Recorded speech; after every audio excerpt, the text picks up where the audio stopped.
Hello everyone, welcome to our channel test together.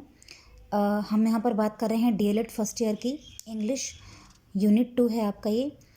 इसमें जो आपका देखिए क्वेश्चन क्या लिखा है। क्वेश्चन है आपका what do you mean by stress, यानी कि स्ट्रेस से आपका क्या मतलब है। Right a note on the type of stress, यानी कि स्ट्रेस के बारे में आपको बताना है। तो देखो मैं आपको एक चीज़ बताती हूँ। जब भी हम बातचीत करते हैं, जब भी हम बोलते हैं, तो होता क्या है कि किसी एक पर्टिकुलर वर्ड पे हमारा दबाव ज़्यादा होता है। जैसे कि मान लो कि मैंने स्ट्रेस ही बोला, तो यहाँ पर आप देख सकते हैं कि जो लास्ट वाला जो डबल एस है, ये जो लास्ट वाला डबल एस है स्ट्रेस, इस पर और फर्स्ट वाले एस पर बहुत दबाव डाला है हमने, जबकि आर पे तो बहुत ही हमने कम अपना प्रेशर डाला है। ठीक है। ऐसे अगर मैंने बोला रिक्वायर, मैंने क्या बोला रिक्वायर, तो यहाँ पर देखो क्यू पे बहुत ज़्यादा दबाव डाला है। तो इसी से ही संबंधित हमारा ये क्वेश्चन है। ठीक है। तो अब देखो इसको समझना क्या लिखा है। What do you mean by stress, right a note on the type of stress, यानी कि स्ट्रेस क्या है और हमें उसके टाइप बताने हैं। तो देखो आप लाइन टू लाइन इसको करते हुए चलना। ठीक है। और अगर आपको ये अच्छा लगे तो आप स्क्रीनशॉट भी इसका ले सकते हो। ये देखो आप ले लो इसका स्क्रीनशॉट। ठीक है, ले लेना। देखो मैं पढ़ती हूँ यहाँ पर। Stress has been defined as the degree of force with which a sound or syllable और अ वर्ड अटर्ड। यहाँ तक इसका क्या मतलब है कि स्ट्रेस क्या है कि किसी भी एक पर्टिकुलर वर्ड पर, किसी भी सिलेबल पर, सिलेबल का मतलब क्या होता है, जैसे कि ए बी सी डी ऐसे होते हैं ना, उनको हम सिलेबल बोलते हैं। किसी वर्ड पर, किसी साउंड पर या किसी सिलेबल पर बोलते वक्त हम कितना अपना फोर्स लगाते हैं, लिखा ना डिग्री ऑफ फोर्स, कितना हम फोर्स लगाते हैं। ठीक है। In case of English word which consists of more than one syllable, तो ये क्या बोल रहा है कि इंग्लिश जब हम बोलते हैं इंग्लिश वर्ड में एक से ज़्यादा सिलेबल होते हैं।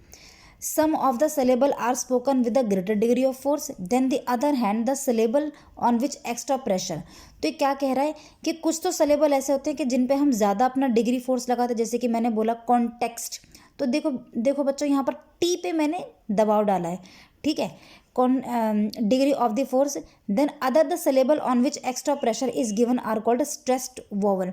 जबकि हम कुछ पर हम ज़्यादा अपना प्रेशर लगाते हैं तो उनको हम क्या बोलते हैं, स्ट्रेस वोवल्स बोलते हैं। The vowels which are pronounced without pressure are or force are called unstressed, यानी कि वो वॉवल या फिर वो आपके सिलेबल के जिन पे हम ज़्यादा स्ट्रेस लगा रहे हैं, ठीक है, उनको हम क्या बोल रहे हैं, उनको हम बोल रहे हैं स्ट्रेस्ड वॉवल्स। और जिन पर हम बहुत कम लगा रहे हैं उनको हम क्या बोल रहे हैं, अनस्ट्रेस्ड। ठीक है। जैसे कि मैंने क्या बोला पुश, मैंने क्या बोला पुश, यहाँ पर पी और एस एच पर ज़्यादा उसमें क्या लगा, डिग्री ऑफ फोर्स लगा है, जबकि यू पे इतना ज़्यादा डिग्री ऑफ फोर्स नहीं लगा। ठीक है। आ रही है बात समझ में। अच्छा चलो अब देखो, ऐसे आपको समझ आ ही गया होगा, इतना मुश्किल नहीं है ये। देखो क्या लिखा है। Importance of stress, regarding the importance of stress it has been said, यानी कि अगर हम इम्पॉर्टेंस ऑफ स्ट्रेस के बारे में बात करें तो ये कहा गया है English spoken without stress sound to be a flat dull language. ये बोल रहा है कि इंग्लिश लैंग्वेज जो है वो बिना स्ट्रेस के और बिना स्ट्रेस के बोलना वो कैसे हो जाएगी, एकदम फ्लैट हो जाएगी और डल लगने लग जाएगी, बेकार लगने लग जाएगी। For example in the other word contact, if stress is given on the first word is gives off the sound of context, यानी कि ये बोल रहा है कि अगर हम सिर्फ एक एग्जाम्पल लें, कॉन्टेक्ट कॉन्टेक्ट लें, कॉन्टेक्ट है तो देखो कि कैसे है, KONT के टी कॉन्टेक्ट। तो ये जो क्रॉस है ना, ये जो क्रॉस है इसका मतलब एक्स नहीं है, ये बता रहा है कि टी पे स्ट्रेस है, कॉन्टेक्ट। आप देख रहे हो टी पे कितना दबाव जा रहा है। And treated as noun if the stress of on T, ठीक है, contact is given sound and the treated is verb, it means that the proper stress on the proper syllable change on the meaning and from the word of the language। इसका मतलब क्या है कि अगर जो हमारा जो स्ट्रेस है अगर वो रॉन्ग हो जाता है तो उससे क्या होगा कि जो उसका बात, जो उसका मतलब है ना, वो भी चेंज हो जाएगा। Change the meaning of the form of the word, ठीक है। यानी कि स्ट्रेस का प्रॉपर होना बहुत ज़रूरी है, अदरवाइज वो उसको चेंज भी कर देगा। किसको? यानी कि जो आपका जो वो है ना मीनिंग जो निकलता है उसको चेंज कर देगा। फिर क्या लिखा है? The language teachers is the, हाँ सॉरी मैं यहाँ से पढ़ती हूँ इसको, टू मेक, यहाँ से, and the form of word to make the student efficient and exact in pronunciation. यानी कि करेक्ट स्ट्रेस का पता होना क्या करता है, आपको करेक्ट प्रोनाउंसिएशन करने में भी आपको हेल्प करता है, ठीक है। The fittest of the things for the language teacher is that the should be accurate and exact in their pronunciation. तो बोल रहे कि किसी भी लैंग्वेज के टीचर के लिए बहुत ज़रूरी है कि वो अपने वर्ड को एक्यूरेट बोले, एग्जैक्ट बोले और उसका प्रोनाउंसिएशन बिल्कुल करेक्ट करके बोले, ठीक है।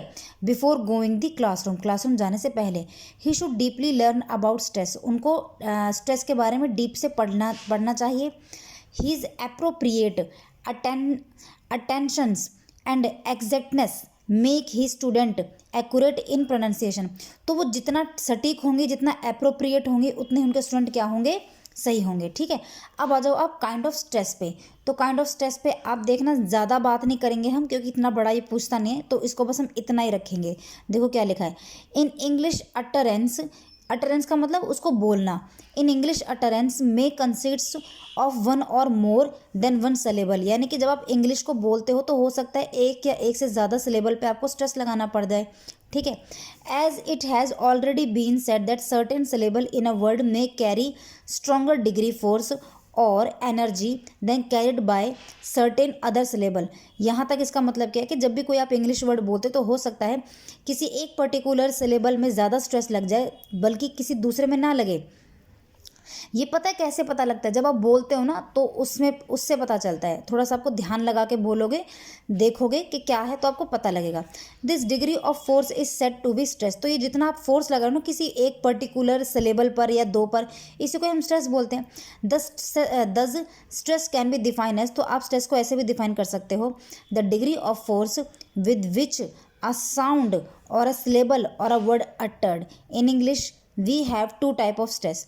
तो ये यही बोल रहा है कि जब हम अपना डिग्री ऑफ फोर्स किसी एक पर्टिकुलर सिलेबल पर लगाते हैं तो इसमें क्या है, एक तो है आपका वर्ड स्ट्रेस और एक क्या है आपका ये सेंटेंस स्ट्रेस, ठीक है। वर्ड स्ट्रेस को देख लो, कभी कभी आपको क्वेश्चन सिर्फ ये भी आ जाएगा कि व्हाट इज़ वर्ड स्ट्रेस। तो देखो क्या लिखा है, it is to be notified that monosyllable word, monosyllable word का मतलब क्या है, मीन्स वन सिलेबल वर्ड, यानी कि एक सिलेबल वर्ड रिमेन अनस्ट्रेस्ड, के जो वन सिलेबल वर्ड जो होते हैं ना उनमें कोई स्ट्रेस नहीं होता।